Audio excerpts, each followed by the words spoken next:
Arcade Chronicles, the podcast that covers all things coin-op, arcade, and pinball, from the retro classics to the modern moneymakers, and everything in between. I'm your host, COE33, but my friends call me Co, and I'd like to thank you for joining me today on what is the third episode of Arcade Chronicles. In addition to arcade and pinball discussions, we'll also be chronicling my own personal journey of opening a video arcade in my small Oregon hometown. And I'm going to share that with you every step of the way. So why don't we go ahead and get right into it with the top news stories of the week.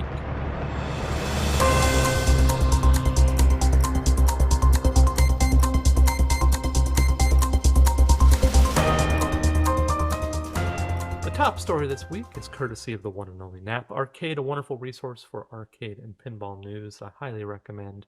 They reported that recently, with some of the Pinball Life shipments that were going out, a Princess Bride flyer, double-sided flyer for the upcoming Princess Bride pinball machine started shipping and people were receiving them.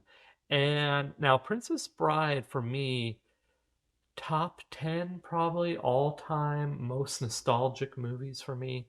I love it. We actually, just as a family, watched it again recently. I have the Criterion Blu-ray, and we put it in and we watched it, and we were all just kind of marveling at what a good movie Princess Bride is. It's so quotable.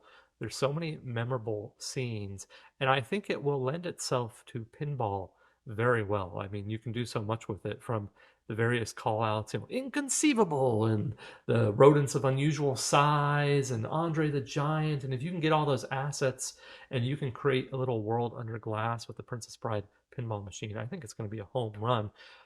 There's rumors that this might be a P3 module for the multimorphic pinball system. I'm hoping that's not true, because personally I'm not a huge fan of that system. It's not something I would personally buy or seek out.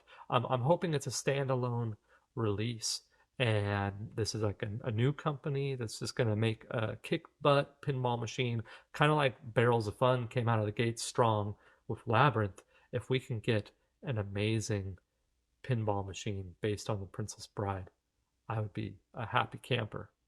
Next up, we finally have confirmation that Pulp Fiction pinball machines are on the line and being manufactured. Hallelujah. I know this is a long time coming for a lot of people. The wait has been real, but CCG, Chicago Gaming Company, they posted a video on their Facebook page showing all these glorious Pulp Fiction machines online, and they're going to be going out to customers soon. So I'm sure that's welcome news for a lot of people. I haven't had a chance to play Pulp Fiction yet, but this is another great theme. We're getting a lot of really cool themes in pinball lately. And of course, I love the movie Pulp Fiction. That's another one that has so many great call outs and iconic scenes. And I really like what they did with Pulp Fiction. So I can't wait to play one. And I'm excited for all the people that have been waiting and have one on pre-order. Hopefully you're going to get yours soon, because they are rolling out.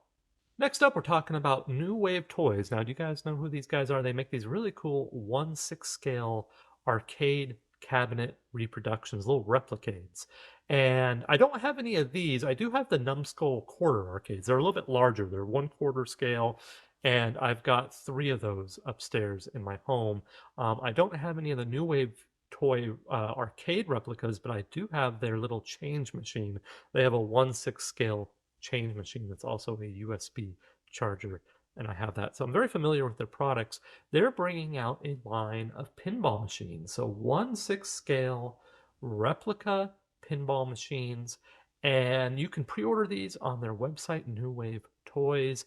They've got their pre-orders up. They're supposed to be shipping Halloween of 2024. They're $199.99 if you put in a pre-order now. I think you've got like 10 days or something left on their little pre-order window. And this looks super cool. The first machine from them is Black Hole, so Gottlieb's Black Hole, and they did a really good job of reproducing this. It's not perfect. This is not an exact replica of the Black Hole pinball machine.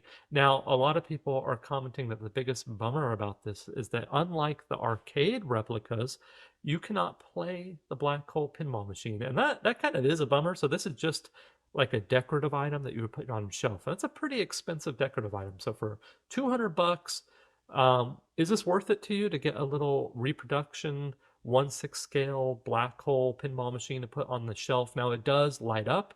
The back glass lights up, the playfield lights up, and it makes all the authentic sounds from the black hole pinball machine, but you can't actually play the machine, which makes sense because if it's 1/6 scale, playing at that scale is going to be not the best user experience. I feel like that would be kind of hard to pull off. But yeah, I like it. I don't think I'm going to run out and buy one for $200, but I certainly do like, this idea, this concept, and it would look good on a shelf.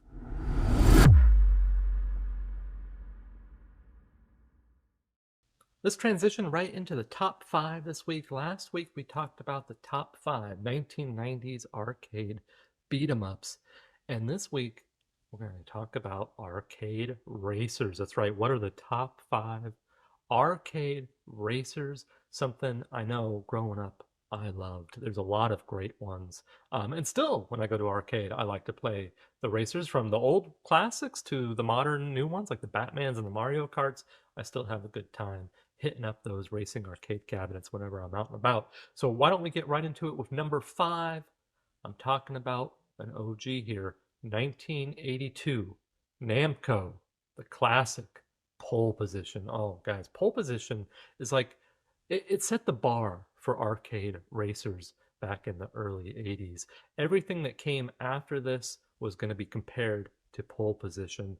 It has tight controls, great graphics for the time, and it deserves a top spot. And frankly, I'm sure a lot of people would probably put that even higher on the list, maybe even number one.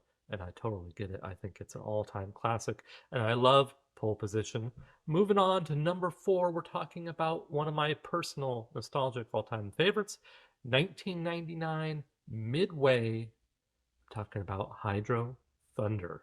Now, I love Hydro Thunder. Not only did I play it anytime I saw it in the arcade in the late 90s, early 2000s, but I had the home version for the Sega Dreamcast, one of my favorite consoles of all time, and I would play Hydro Thunder any chance I got. I loved it. I played all the way through it, unlocked all the levels. Now, in the arcade, of course, you're collecting those power-ups, you're going for that top spot, and you're racing in a whole bunch of different interesting locales, from the streets of like a post-apocalyptic New York to the frigid Arctic Circle, and all kinds of very interesting environments.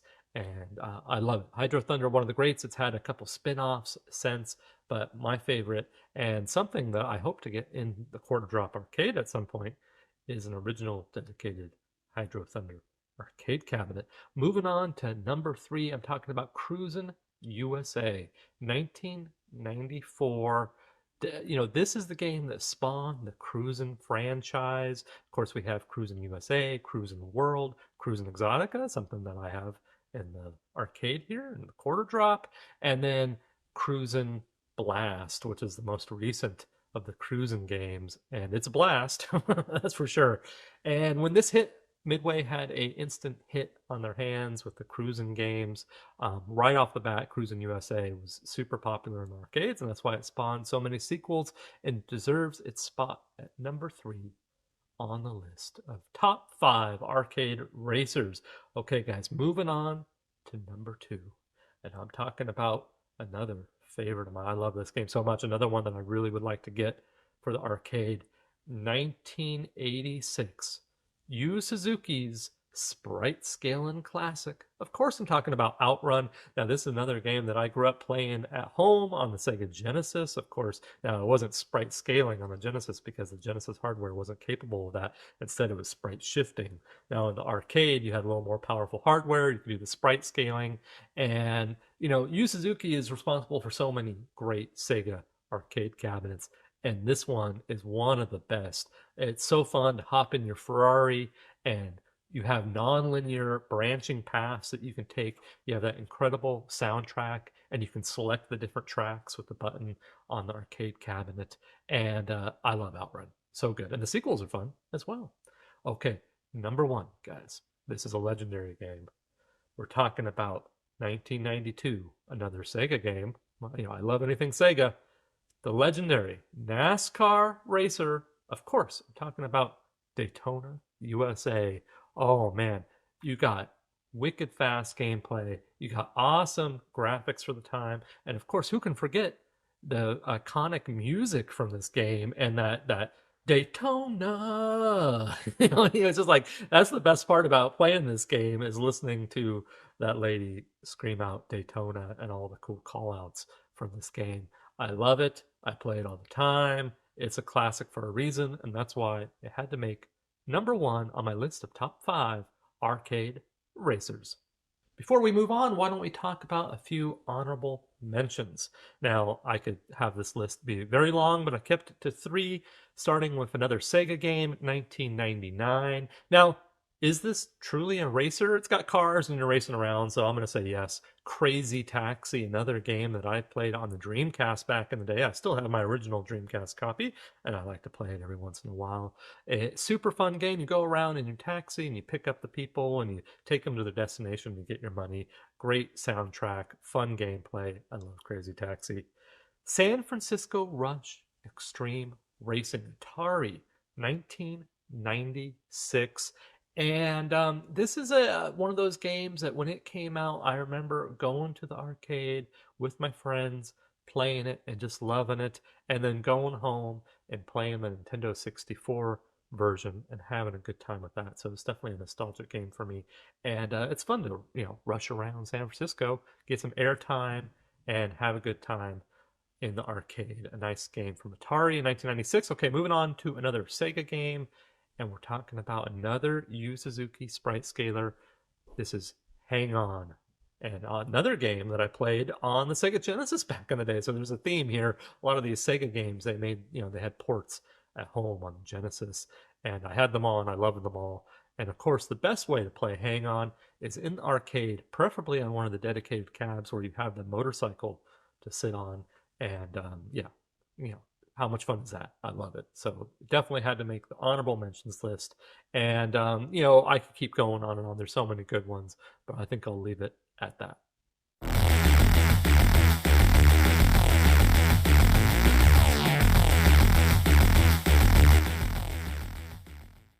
Let's transition right into radical reading. Each week I will read an arcade or pinball flyer. And last week we did the one and only Final Fight, the Capcom beat 'em up from 1989. And this week, to keep on theme with the top 5 arcade racers, we're going to do a racing game. And this is one of my personal favorites. I own 2 of them. I'm talking about Cruisin' Exotica from Midway. And it says, we got a beautiful flyer, by the way. This one's fully illustrated. You've got a, it looks like a Plymouth Prowler kind of flying through the air with fire screeching behind the tires.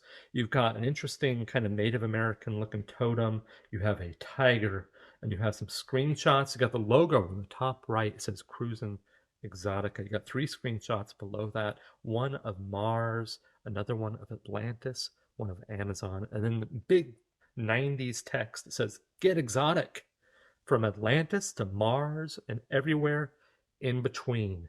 And then underneath that, it has a photo of the dedicated Cruisin' Exotica arcade cabinet, which I love. They look so cool. I have 2 of them right behind me, and it's just a really neat cab and so much fun to play. And then you have the Midway logo in the bottom left. That's the first side. Now on the second side of the flyer, you have some more information. You have that Plymouth Prowler flying through the sky, going the other direction, soaring over Las Vegas. Again, it's fully illustrated. It looks great. Loud colors, cool font choices. And then it says, Cruisin' Exotica. Now you're going places. The inside of a car wash will bring daydreams of Atlantis. A tree-lined street will feel like the Amazon because Cruisin' Exotica is here. The third cruising game has 12 crazy new tracks, the Zeus 2 hardware, killer graphics, and a motion seat. But as impressive as the game itself is, let's discuss what really matters. Cold, hard coinage. Okay. In 1994, Cruisin' USA was released, and in 1996, Cruisin' World. Both were named AMOA Game of the Year. To date, the 2 combined have collected over $1 billion. $1 billion worldwide. Fact is, the average cruising game pays for itself 4 times over. Not anymore. Back in the day it did. Which means They are incredibly popular with the players and extremely unpopular with the bankers who count the quarters. Oh my God. And then it's got some stats about it that it's a 27-inch cabinet. It's got a height of 74 inches, a width of 30 inches, a depth of 64 inches, a weight of 350 pounds. And then you have the 39-inch cabinet with a height of 74 inches, the width of 39 inches, the depth of 78 inches, and a weight of 475 pounds. And it is a beast, I know, because I've moved two of them. And then you have a row of 4 Cruis and Exoticas all linked up right below that. And then on the right side, you have 1, 2, 3, 4, 5, 6 screenshots. You have one of the select screen where you choose your level. You have one of Alaska with a yellow car flying through the air and an orca jumping over the road. You have a screenshot of Las Vegas and the volcano, the Mirage volcano that you jump over. Hong Kong and the airport. India, and you have all the elephants on the side of the road, and the Sahara, and you're running through one of the camels in the Sahara, which is always fun to do in the game. And that is the Cruis and Exotica flyer, and that's radical reading.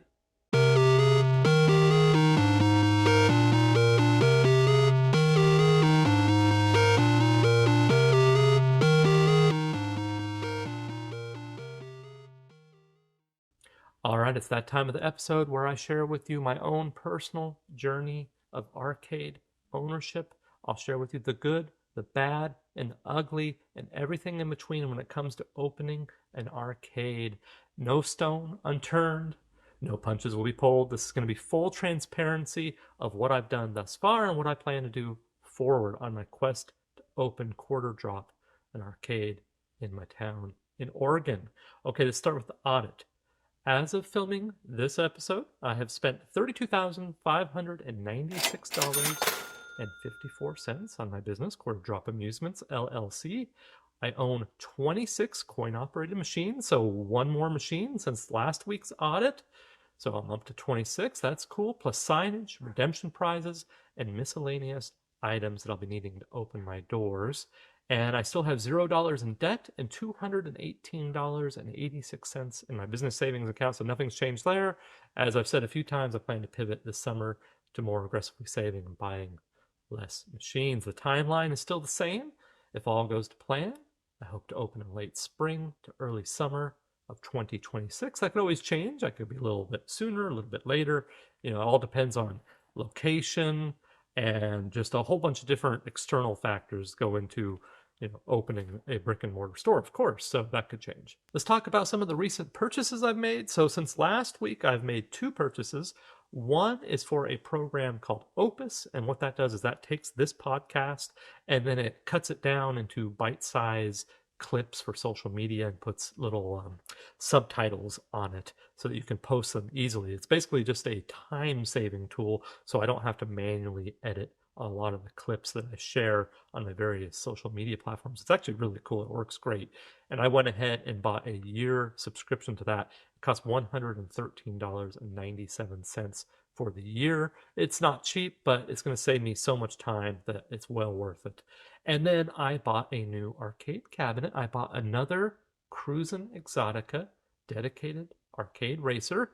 I spent $700 for that. So now I have 2 dedicated Cruis and Exoticas that will be opening day in the arcade Quarter Drop, and I can't wait. I'm going to link them up, and people are going to be able to race each other. And that was a big item on my to-do list, was to get 2 racers so that people could race each other. You don't want to just have one racing cabinet.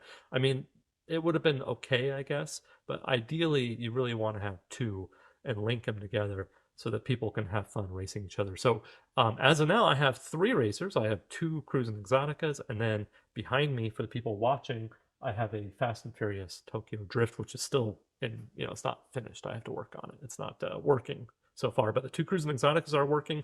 Now, the one I just bought, it has a few things that I have to work on.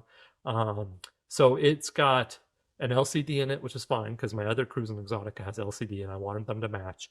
But the one that they put into this one I just purchased, it's a little bit larger than I would like. So what I think I'll do is take the LCD out of my Tokyo Drift, which is a project cab, put that in my Cruis and Exotica, and then get a bezel, monitor bezel to match the one that I have already in the other Cruis and Exotica so that they match. I want the two cabinets to match. I want them to have the same size screen. I want them to both to have their arcade bezel, or the shroud, I should say. You know, the little plastic shroud that goes around the monitor. So I'm gonna have to purchase that. That's gonna be about $75 to $100, something like that. But I think it'll be worth it. It'll make it look real nice. The one I just bought's in a little bit better shape than the one that I already had in the collection. It's still been routed in the arcades over the years, and these Cruis and Exoticas, I mean, they've been played so much that it's kind of challenging to find one in really good, clean condition. But it's very presentable and it works good. It's still got its force feedback and stuff. I haven't done the full deep dive on it. I have to take it basically and deep clean it, assess if there's anything other than the monitor shroud that I need to do, make sure the potentiometers all dialed in and working the way they should be, and make sure like the snap hat battery is saving the high scores, and you know, all the kind of typical stuff. Make sure the coin mech is working the way it should. And but once I do that, then we'll be good to go. I'll link them up, and we'll have two Cruis and Exoticas in the arcade. I'm very excited about that. Okay, let's talk about a wish list item that I have for the arcade. Every week I like to share a different wish list item. Of course, there are many because I'm a lover of all things coin-op arcade and pinball. So my wish list is very long, but the one I'm going to talk about today is probably the number one item on my wish list, because when I think of nostalgic video games, and video games are important to why I love video games, this is number one. Okay, so the very first video game I ever played, so I have a very vivid memory of this. I was very young, maybe 4, something like that. This is like the first memory I have playing a video game. I went to a diner. This would have been Santa Ana, California, growing up. And inside this diner was a cocktail arcade cabinet of Frogger. And I remember playing that Frogger and being blown away and falling in love with it. And it really left an impression on me. So Frogger came out in 1981. It was developed by Konami, but manufactured by Sega.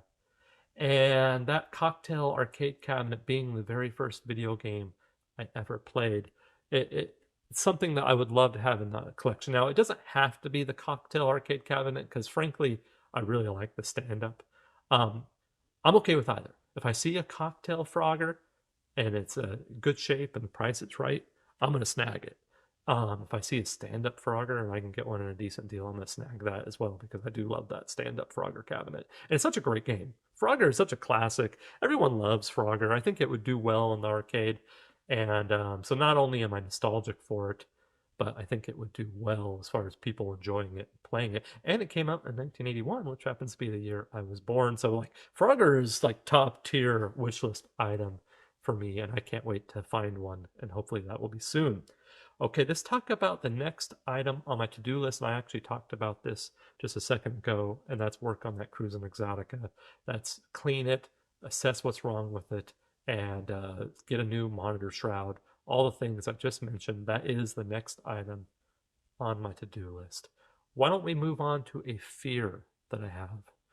A big fear that I have when it comes to opening this arcade is that people are going to be so rough with my machines that they're just going to destroy them. Now, I totally understand that people are going to be harsh and rough on the machines, and that there's going to be wear and tear, and I'm going to be fixing things.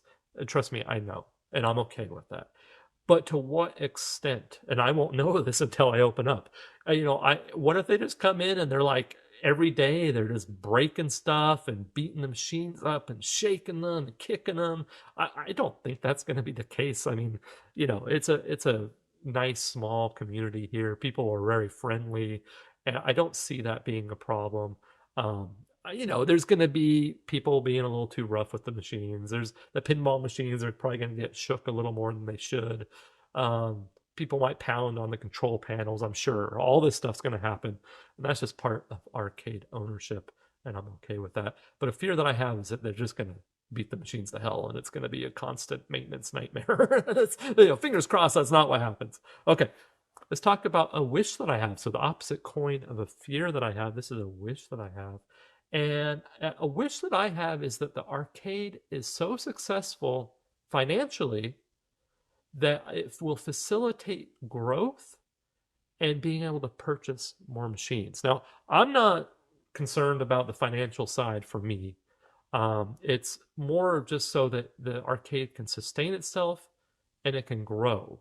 The money that the arcade makes, I want to put into growth because I want more machines. I might open up with, say, 35 machines, but I want to be able to buy things like if I wanted to get, like a Twilight Zone pinball machine or a Rampage arcade cabinet or a brand new, Jurassic Park environmental shooter cab or something. These machines cost a lot of money and I want to be able to purchase those machines, quality items for the arcade, and maybe even grow into, over time and get things like, a Zoltar or there's so much stuff that you could purchase in arcade to make it better. And that's the big one for me is being able to make the arcade as good as possible. And the only way I'm going to be able to do that, because I can't finance this all by myself, just doing what I've done so far and purchasing the 26 machines I have so far has been a huge undertaking. And if the arcade is financially successful, the sky's the limit. And it could be truly a special place with some of the best machines available out there. So that is a big wish that I have. Okay, this transitioned into a mistake that I've made. So now, of course, as someone that has never owned a brick and mortar location, I still don't, I'm not open yet, but that's what I'm working towards. I've made mistakes, and that's only natural. Everyone, I'm not perfect. And one of the mistakes I feel like I've made is just buying a machine because it's cheap. You see a really good deal and you snag it because, oh, it's only $100. All right. And you grab it and then you bring it home and you realize that the amount of money required and the amount of time required to bring that machine up to where it needs to be to go into the arcade, you might as well have just bought a nicer example of that machine for $500, $600, $700 or whatever the price may be. And there's plenty of examples of that in here. Now, I'm okay with that because going into this, I wanted to improve my abilities and skills with working on these machines. And I've been able to do that because I have 26 machines now. I've bought a bunch of stuff. I've fixed a lot of things. I've bought machines cheap and then fixed them up. But there's plenty of examples in here, and we'll actually talk about that here in a second with one machine that I'm going to share with you, where I bought it real cheap, but then the amount of money that went into getting it up to where it needs to be was so high that I could have just bought a really nice example of that and not had to do that work. Now, moving forward, I'm probably going to do that. If I could go back in time, would I change this? No, because I've learned so much. So, but that is something to be aware of. Okay, and I just alluded to this. Now I would like to highlight a machine in the collection. I think each week highlighting a machine in the collection and what I've done to it. And, because all these machines are going to the arcade, and it'd be nice to talk about each one. And this week I want to talk about Aliens Extermination. So this is one of the very first arcade machines that I bought for the Quarter Drop Arcade, and I got it. So this was part of a bulk buy, and it was a Craigslist ad. It was a local operator that has a very big operation that goes around the entire county that I live in, and they have machines all over the place. Almost every machine you buy off like Facebook Marketplace or Craigslist will have this company sticker on it because they're a huge operation. And I went into this warehouse, and a really nice guy, and I hit it off with him and told him what I was doing, and he was super friendly, and he gave me great deals, and I really appreciate that. But this machine in particular, I saw it and I knew I had to have it because I'm a massive fan of Aliens. He had an Aliens Extermination, and he says, I'll sell that to you for $375. I said, sold. He says, it doesn't have a PC. And I said, no problem. And he, it was like, okay, no problem. That's fine. I'll figure it out. That's kind of what I'm thinking. So that's all good and fine. It's still a great deal, and I wouldn't not do the deal moving forward. But I brought it home, and there was a few things wrong with this. One is the marquee was pretty busted up, so I ended up buying another marquee, and that's not cheap. These items, like for parts for anything global VR, they're expensive. If you have a global VR machine and you go to their parts store online, I mean, the sticker shock is like pretty wild. So I ended up buying a new marquee. That was incredibly expensive. I had to get some new stickers. Those were even expensive. I think I would probably just reproduce those now in Photoshop. That's what I've been doing on a lot of my machines. Um, Going into Photoshop and just creating my own stickers and printing them out. That works great. It's the same thing. Um, and then the PC. So initially, what I did, and this is, I think, part of a mistake that I made, is that I purchased a knockoff PC from AliExpress for a couple $100. And I'm thinking, oh, that's good enough. And it'll show up and it's fine. But I didn't, I realized very quickly that no, it's not fine. I want to do things the right way. This is something that I care about deeply, and I love anything aliens, and I wanted it to be a real quality showpiece machine. I didn't want it to be emulation, not authentic, not licensed. So right after I ordered it, I'm like, I should not order that. So I got it in, and it wasn't good. It wasn't right. So I have the PC still, and it's not what I wanted. So I contacted Global VR, and I talked to them, and they ended up custom building me a PC, but that cost me $1,000. So I felt like this was what I had to do. I'm sure a lot of people hear that think it's crazy, but so my $375 Aliens Extermination now was not a $375 Alien Extermination. By the time it was all said and done, I spent a little over $1,500 on this Aliens Extermination. Now, honestly, that's still not terrible because they're fairly valuable machines. Um, but I could have saved myself a lot of headache and probably just bought a really clean example of that. But it is what it is. It's a learning experience. But that said, now I have a beautiful Aliens Extermination 2-player dedicated from Global VR with its CRT that doesn't have any burn in, and it's really nice, beautiful CRT.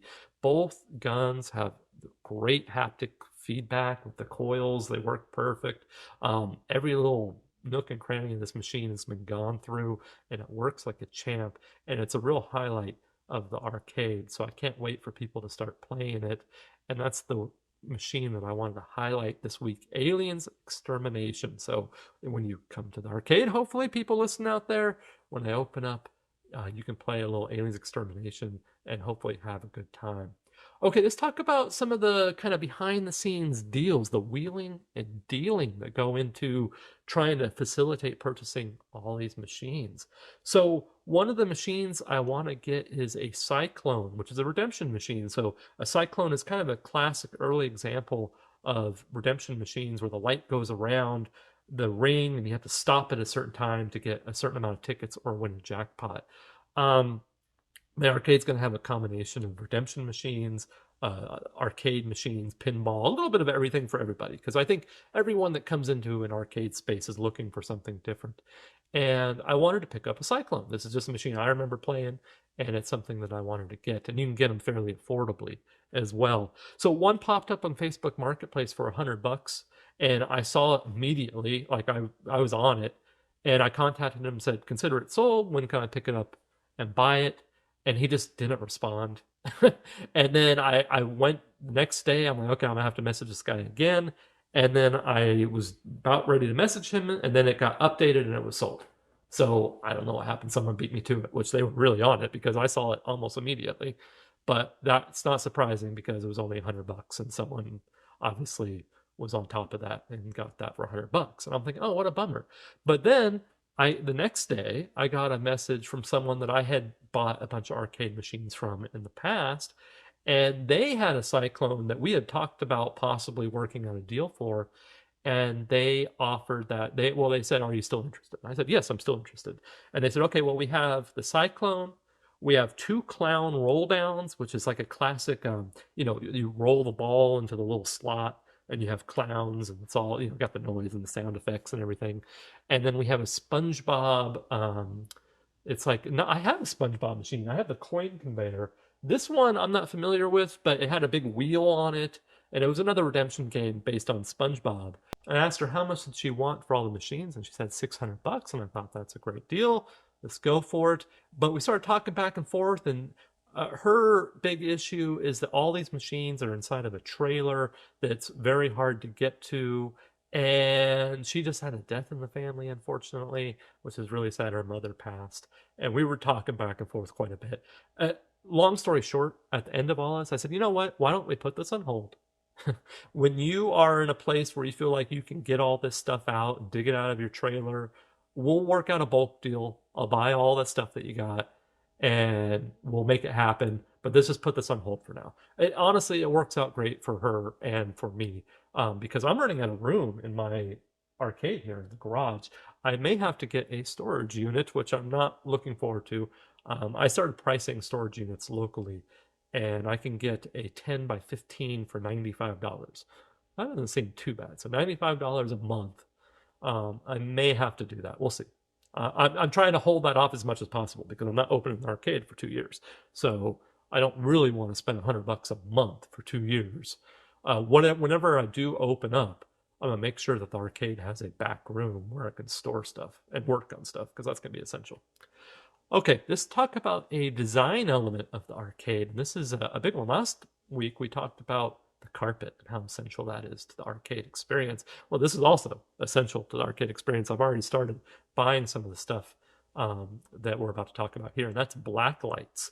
So I have two for the people watching, not listening. I have two black lights, two kind of industrial strength black lights behind me up on the wall, and I'm gonna get more of those. I'm gonna have black lights all throughout the arcade, and then UV reactive paint, maybe even like murals, pop culture murals, and then of course the UV carpet that I talked about last week. And lighting is such an important element of the arcade experience. You want to go into that space and you want to feel like it's an authentic old school, like you remember back in the day arcade. Not too light. I don't want it too dark because that can be kind of oppressive of an environment. Some people say, "Oh, your arcade has to be totally dark," and that's a bit much. I want it to be that balance between light and dark, really creating a environment that's welcoming, fun, interesting, dynamic. It's all these kind of little details that I think about when it comes to creating an arcade space. So that is a design element that's going into the quarter drop. Let's talk about how you can support the stream of mine.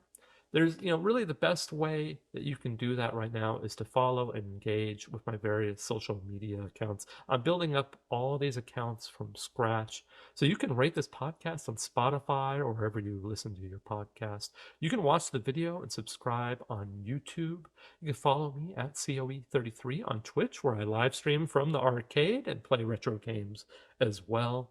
You can check out the content on Instagram and TikTok. You can join the community Discord, the Dragon's Lair, and talk about arcades, retro games, all kinds of fun stuff. And all the links to these accounts and more can be found on my website, www.quarterdroparcade.com. That's www.quarterdroparcade.com. Thank you very much for the support. And with that down, guys, that is the third episode of Arcade Chronicles. Check in the history books. Stay tuned for fresh episodes every Sunday on Spotify, YouTube, or wherever you listen to your podcast. Thank you so much for watching me and joining me today on this episode. And until next time, live every day like you're going for a new high score.